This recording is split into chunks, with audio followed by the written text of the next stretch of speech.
He paid for her coffee when her card was declined, not knowing she was a CEO who'd been watching him all along.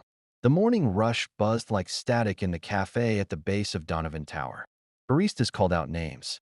Steam hissed from the espresso machine, and the scent of roasted beans lingered in the air like a promise. Rachel Donovan, 30 years old, CEO of the tower's top-floor empire, stepped in wearing a crisp white blouse, a gray pencil skirt, and urgency in her stride. No one noticed her, not as a CEO, not as anything more than another professional in need of caffeine. She approached the counter, tapping her phone while juggling her tablet and a folder tucked under one arm. One large latte with an extra shot. Please, she said, her voice polished but distracted. That'll be $5.85, the barista replied cheerfully. Rachel lifted her card and inserted it. The reader blinked. Declined. She frowned, trying again. Still declined. Hold on, she said, reaching into her leather satchel, searching the side pocket, then the center. Nothing. Her wallet wasn't there. Panic pinched her chest. She never forgot her wallet. Not ever, except apparently today. I'm really sorry, she said, embarrassed. I think I left my wallet in my office. Could you maybe hold it for a second? I can run up. The barista glanced at the growing line behind her, lips thinning. That was when a quiet voice cut through the tension. It's just coffee. Happens to the best of us. Rachel turned. A man stepped forward from the side. Tall, maybe mid-30s, worn jeans, a navy polo, security badge clipped to his belt. His brown hair was short, neat, his face calm.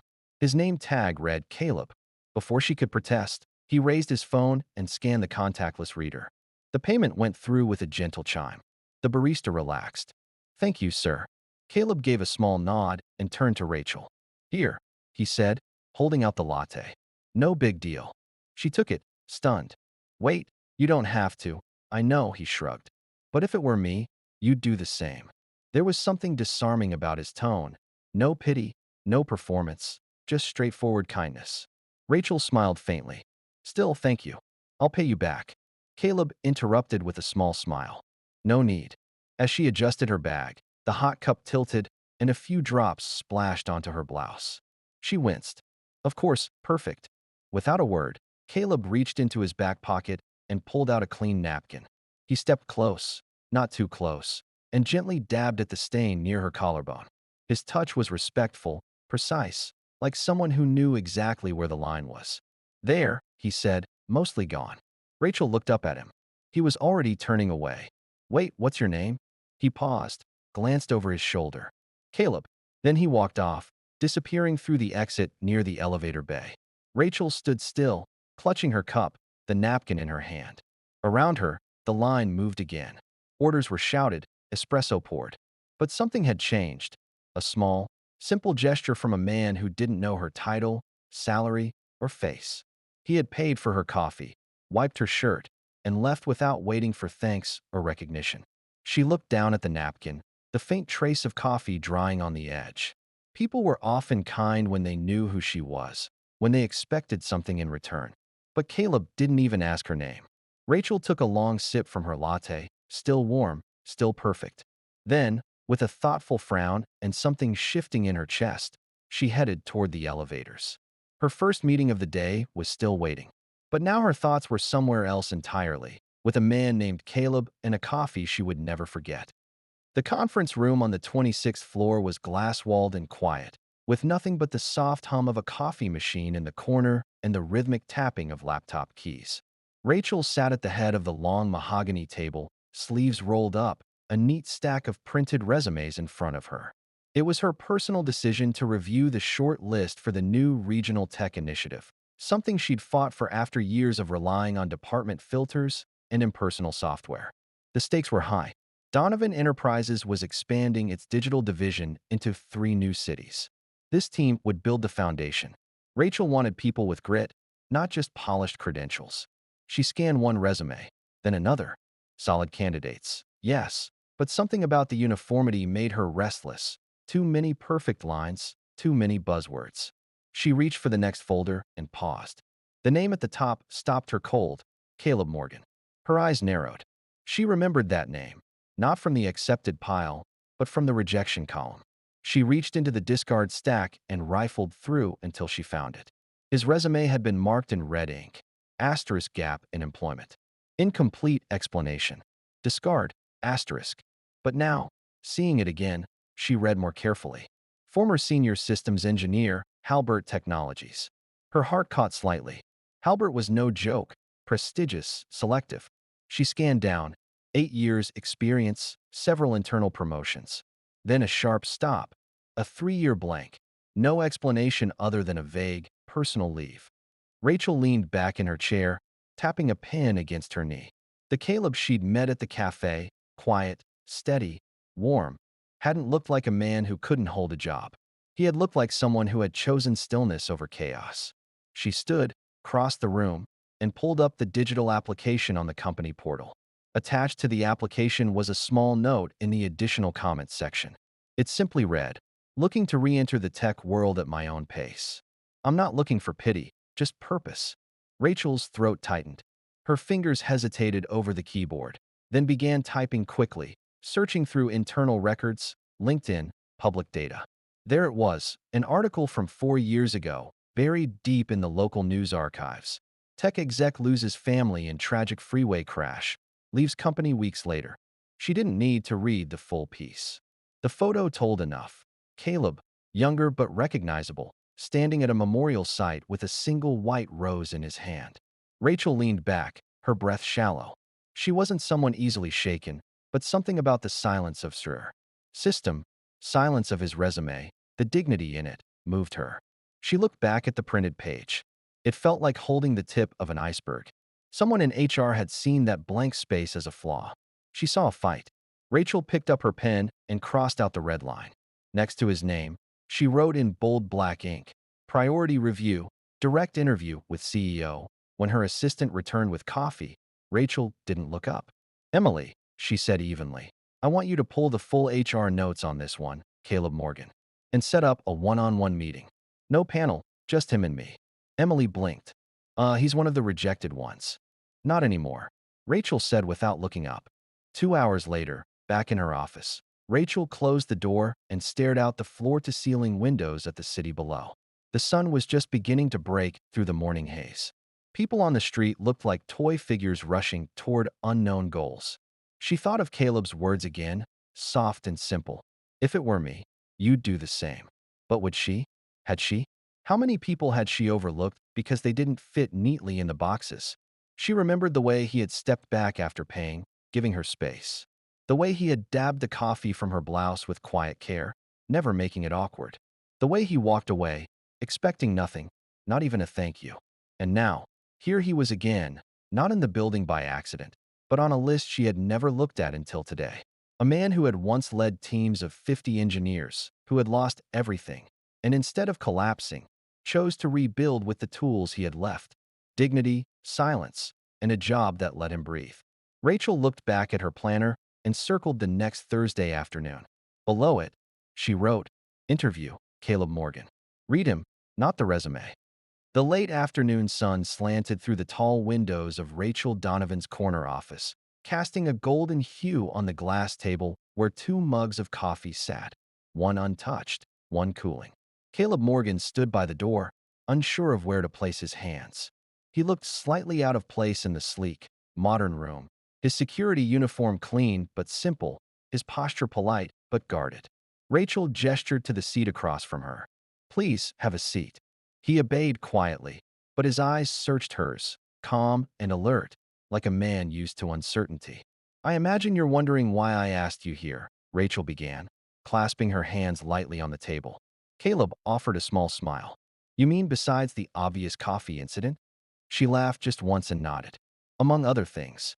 She reached for a folder on her desk and opened it slowly.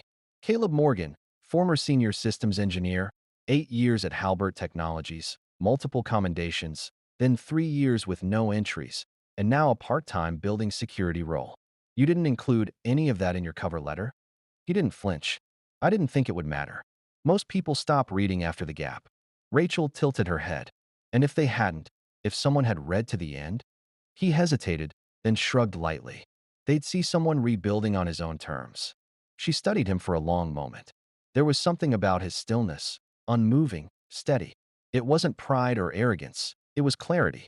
You're overqualified for any of the roles we posted. You know that. Yes, he said simply. So why apply for something entry-level? Why not wait for the executive doors to open again? His voice was quiet but unwavering. Because I didn't want pity. I wanted purpose, a fresh start I earned, not one handed to me out of guilt or curiosity. Rachel nodded slowly. There was something about his presence. She looked down at the folder, then back at him. Do you know what surprised me the most? She asked. He shook his head. That morning, when you paid for my coffee, you didn't linger. You didn't ask for anything. You didn't even let me thank you. He smiled just a little. It didn't feel like something I needed thanks for. But it was, she said softly. Not just the coffee, but how you did it. You saw me as just a person in a moment of need. Not a CEO, not a stranger to impress. Caleb said nothing, but his expression softened. Rachel reached into her drawer and pulled out a thick envelope. She slid it across the table. This isn't because of the coffee, she said. And it's not out of obligation. He picked up the envelope and opened it. Inside was a formal offer letter, not for a junior role, but for lead systems consultant on the new digital infrastructure project, one of the company's most ambitious undertakings in years. I read your file. Rachel continued, her voice low. But more importantly, I listened, and I saw what most people didn't. Caleb looked at her, eyes steady, but there was something fragile in them now, like the weight of being seen after a long time in shadow. I'm not doing this because I owe you, she said. I'm doing this because I need someone like you. A long silence passed. Finally, Caleb nodded once, then placed the envelope back on the table. I'll accept, he said, but on one condition. Rachel raised an eyebrow. And what's that? He smiled gently. You let me pay for the next coffee. She laughed. Deal. The elevator dinged softly as Caleb stepped onto the 22nd floor of Donovan Tower, the executive and strategy division. The floor looked nothing like the lobby where he had stood months ago as a part-time security guard. Here, the lighting was warmer, the air subtly scented with cedar and lemon, and the walls were lined with sleek digital displays showing real-time data feeds and project dashboards. His ID badge now read Technical Strategy Consultant. He touched it absently, still not entirely used to the title. From the moment he stepped into the open office space, he felt the stares, some curious, others cautious, a few skeptical. He heard it by the coffee station later that morning. Two junior analysts whispering just loud enough. Is that the guy? The security guard? Heard the CEO hired him personally. Yeah, the other murmured. Went from opening doors to running projects. Must have made a hell of a cup of coffee. Caleb didn't flinch. He'd been through worse, but it still stung. His first meetings were quiet. He was respectful, observant, saying little unless asked. But in the silence, he was learning about the systems, the gaps, the inefficiencies no one had addressed, not because they didn't care, but because they didn't see them like he did. That evening, as he packed up to leave, an email appeared in his inbox, subject, just in case, from Rachel Donovan. Attached was a private link to the company's internal architecture blueprint and a confidential access pass to the latest infrastructure revision logs. No note, no comment, just what he needed. Caleb smiled quietly. Each day after, he came in early, left late. He asked questions, sometimes to no one in particular. He reviewed lines of code and system maps with the precision of someone who had built them from the inside out. Slowly, one by one, the team began to listen. Rachel didn't hover. She never sat in his meetings or micromanaged his work. But every so often, he'd find small gestures, an extra whiteboard installed beside his desk, a new data model license added to his account. She was watching quietly, the way he had once watched her from behind a building's entrance, holding doors open while holding back his own past. The turning point came during the third week, at a Monday morning review session. The room was packed, strategists, project leads, IT heads. Caleb stood at the screen, dressed in a navy blazer over a simple shirt, no tie. He cleared his throat once. I reviewed our current digital infrastructure, he said, pulling up a schematic. I found 3 redundancies across data sync channels that are costing us an estimated $420,000 annually. A few heads lifted. He clicked again. With a layered consolidation strategy and smart caching, he pointed to the model. We could reduce that by 85% within 6 months. Silence followed. Then murmurs. Then questions. Real ones. Technical. Sharp. Pressing. Caleb answered each clearly, confidently, like a man who hadn't just worn a badge, but had worn the weight of real responsibility. When the session ended, the room was still processing.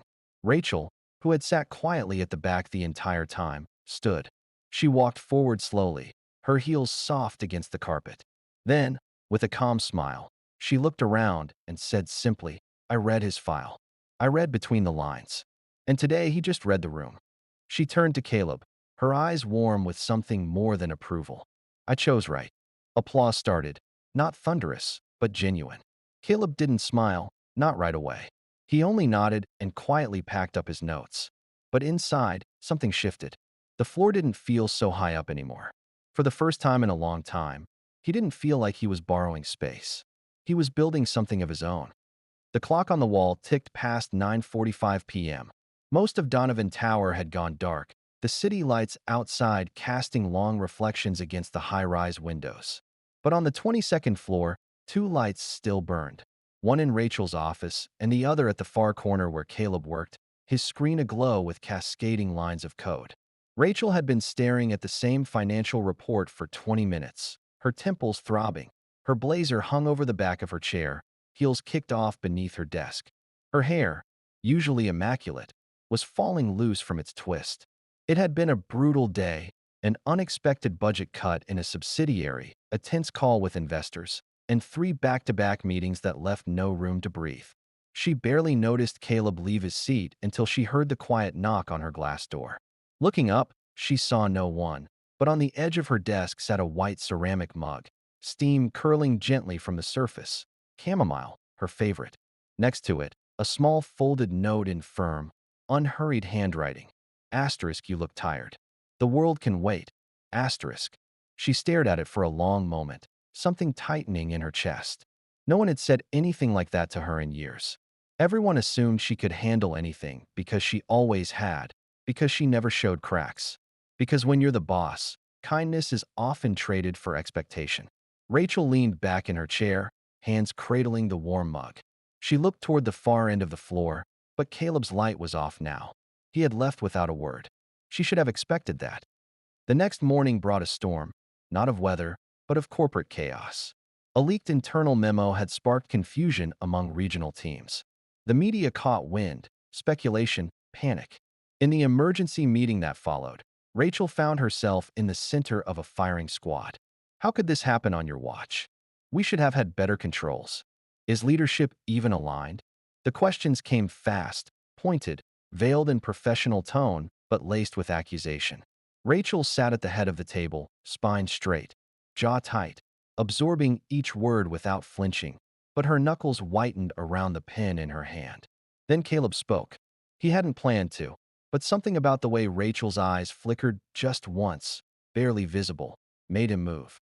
"With respect," he said, his voice calm but clear. "If we're going to question leadership, let's be accurate." The room turned. Rachel wasn't the leak. She wasn't the bottleneck. And she sure as hell wasn't the one who failed to flag the outdated communications protocol. "That was my team, and I own that." Silence. Caleb continued. "But while you're pointing fingers, she's been in this office at midnight cleaning up the mess. So, unless anyone here has logged more hours this week than she has, I suggest we direct our attention to fixing, not blaming." A beat. Then Rachel spoke, her voice steady but softer than usual. "Thank you, Caleb." The meeting continued, less hostile now, more focused. When it ended, Rachel lingered behind, stacking papers in silence. Caleb stood by the door, waiting. When she finally looked up, her expression was less guarded, warmer. "Why did you do that?" she asked quietly. "Because you were alone," he said simply. "And I know what that feels like." She crossed her arms, not in defense, but in something closer to vulnerability. "You really believe that's enough? Just showing up?" Caleb nodded. "It's where everything starts." For the first time, Rachel didn't have a sharp reply. She just looked at him, really looked, and realized that, somehow, in this whirlwind of corporate warfare, he had found a way to reach her. Not through power or strategy, but through stillness, through seeing. Later that night, She found herself rereading the note he left. Asterisk, you look tired. The world can wait. Asterisk, and for the first time, maybe it could. The grand ballroom of Donovan Corp's 10-year anniversary gala glowed under crystal chandeliers. The room was filled with executives, investors, media, and smiling colleagues. Toasts were made to a decade of innovation and expansion. A string quartet played softly near the raised dais. The atmosphere was polished, celebratory. But Rachel Donovan felt a strange blend of pride and exhaustion. She had organized every detail, yet this night felt unreal.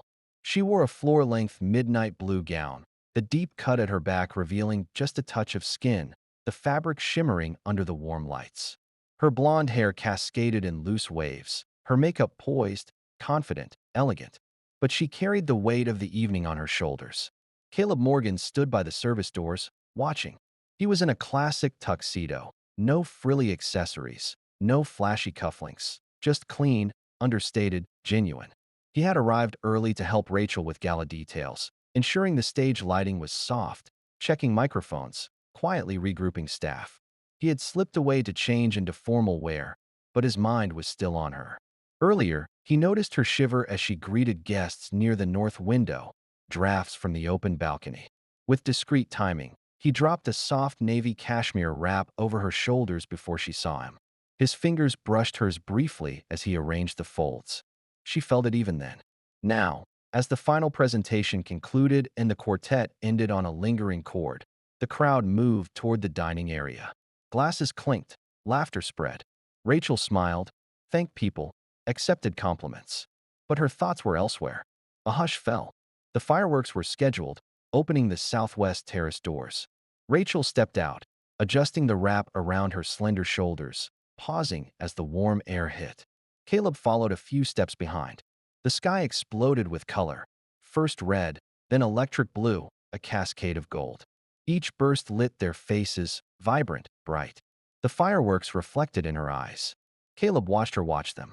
She turned slightly, a smile flickering. "It's beautiful," she said softly. "It is," he agreed. They stood side by side, silent.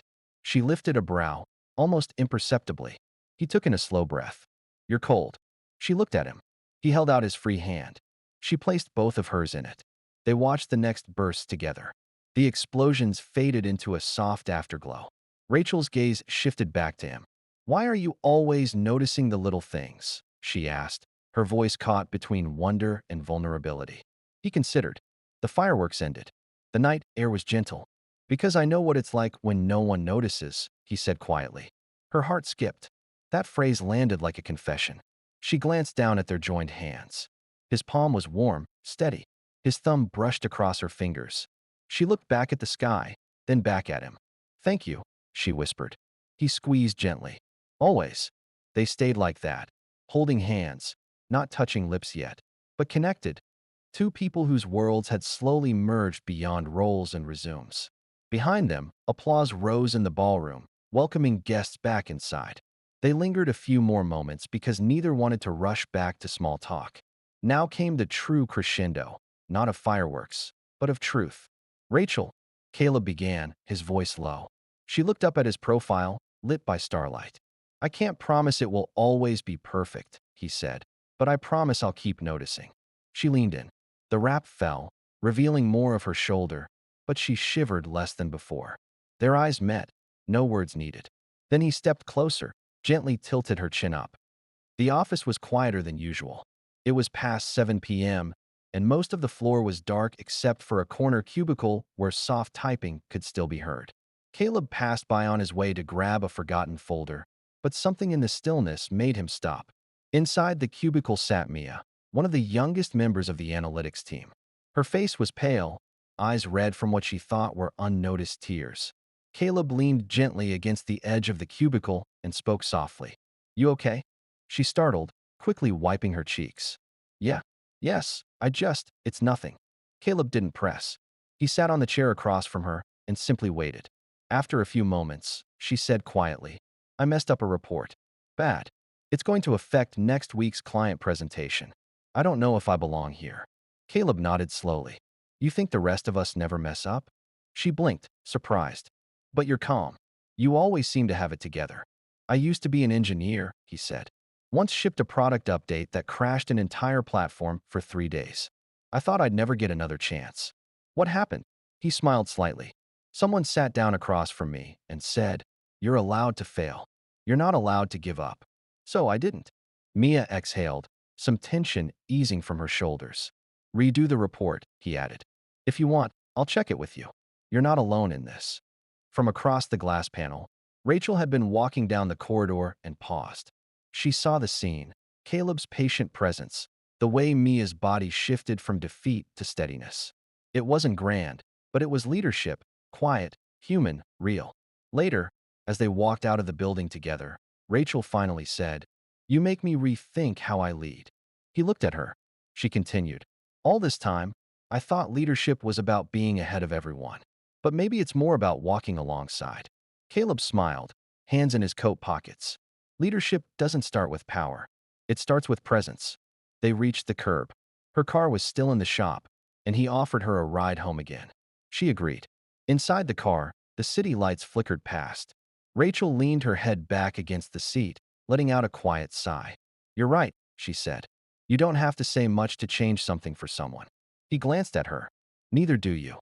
She turned to him, lips curving. "You always notice more than people think you do." "I used to miss things," he said, voice soft. "Now I try not to." The car grew quiet again, a gentle quiet. Soft instrumental music played low from the speakers. As the traffic slowed, Rachel's eyes began to close. The fatigue of the week, the emotional weight of everything, finally settled. She didn't mean to fall asleep, but within minutes, her breathing evened, head tilting slightly to one side, hair brushing her cheek. Caleb noticed. At the next red light, he turned slightly toward her. A few strands of her blonde hair had caught at the corner of her lips. Carefully, without a sound, he lifted a hand, paused just inches away. He hesitated. Something in him stirred, not the rush of infatuation, but something older, warmer, a sense of recognition, of having found something he thought he'd lost for good. As his fingers gently brushed the hair away from her face, Rachel stirred. Her eyes fluttered open for a second. Neither of them moved. Her gaze met his. His hand still hovered near her cheek. He began, pulling back quickly. "Sorry, your hair." Her face flushed, but her eyes didn't leave his. "It's okay." They didn't say anything more, but the air between them shifted. Something unspoken, undeniable, began to take root. When they reached her building, he stepped out and opened her door, as always. She stepped out slowly, turning back to him with a look softer than usual. "Thank you," she said.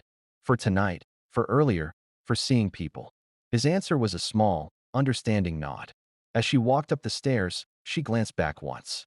He was still standing there, hands in his coat pockets, watching her, not with possession, but with quiet regard. Inside her apartment, Rachel leaned against the door for a moment, pressed a hand to her chest. It wasn't just gratitude. It was the beginning of something else, something no MBA program, leadership seminar, or board meeting had ever taught her. She smiled because some lessons, the ones that matter most, can only be learned from someone who's lived them. The auditorium was filled with soft applause. As Rachel stepped onto the stage, a large screen behind her displayed the logo of Donovan Corp, along with the title of the program she had championed over the past year. The Second Door. Hiring without bias. It had become more than a pilot idea. It had become a national conversation. Rachel wore a navy blue pantsuit, simple but strong. Her hair was pinned back, her voice calm as she addressed the crowd. "I stand here not just as a CEO, but as someone who once got a second look, who realized that sometimes the most valuable resumes are the ones we almost miss." This initiative isn't about charity. It's about recognizing value in quiet places, in quiet people. Applause erupted again, cameras flashing. But while her name was printed in bold on the certificate she received, while her photo would be featured in industry publications the following week, Rachel's eyes searched the back of the room. Past the lights, past the applause, Caleb stood near the exit. Not on stage, not in the spotlight, just as he preferred. He caught her gaze. She gave a small nod. Later, as the crowd dispersed and the press moved on, Rachel slipped out the side door and found him waiting near the lobby's wide glass windows. "You stood back," she said. "I always do." he replied with a soft smile. She stepped closer. You're the reason I stood up there tonight. He shook his head slightly. You were always going to stand up there. Rachel looked down for a moment, then gently took his hand. I don't love you because you were kind to me when my card got declined, she said. I love you because you're kind when no one's watching. His fingers curled around hers instinctively. He didn't answer. He didn't need to. Outside, the city buzzed like it always did, but for them, the night held a stillness they both understood. Later, they found themselves back at the same coffee shop where it had all begun. The rain had stopped, but the sidewalk was still wet, reflecting the golden glow from the windows inside. They ordered 2 coffees, hers with oat milk, his black. The barista smiled, vaguely recognizing them from that article about the Donovan CEO. Rachel reached into her purse and pulled out her card, holding it up with a smirk. What if it gets declined again? Caleb leaned slightly forward, his voice low. Then I'll just scan mine again, he said, eyes twinkling. Some habits are hard to break. She handed over her card. The machine beeped. Approved, they both laughed. But then she grew quiet, looked down at her coffee, then back up at him. You know what I think about sometimes? She asked. What if that day you hadn't been in line behind me? What if you had looked away? Caleb leaned back, thoughtful. I think we still would have met, just somewhere else. Kindness doesn't need timing. It just needs 2 people willing to see each other. She nodded. Outside, a gentle breeze passed. Inside, the warmth of the coffee, the hum of soft music, the weight of a year full of change and choice. Rachel reached across the table and rested her hand over his. This, she said, voice almost a whisper, was never just about a coffee. No, Caleb said, his thumb brushing against hers. It was about someone seeing someone and choosing to stay. The machine behind the counter dinged again. Another order was ready. But for Rachel and Caleb, their beginning had already been brewed and served. Quietly, kindly, and just the way they needed. And the future? Well, it tasted a lot like coffee and courage. If this story touched your heart the way Caleb's quiet kindness touched Rachel's life, we invite you to stay for more. At Soul Stirring Stories, we believe that even the smallest acts, like paying for a stranger's coffee, can change the course of a life. And sometimes, they lead to something even greater, a connection, a second chance, or a love that grows in silence before it speaks. If you believe in love that grows quietly, in second chances, and in the power of everyday goodness, subscribe to Soul Stirring Stories and hit the bell icon. New stories every week, crafted to warm your heart and remind you. The softest moments often leave the deepest mark. Thank you for watching, and remember, kindness is never wasted.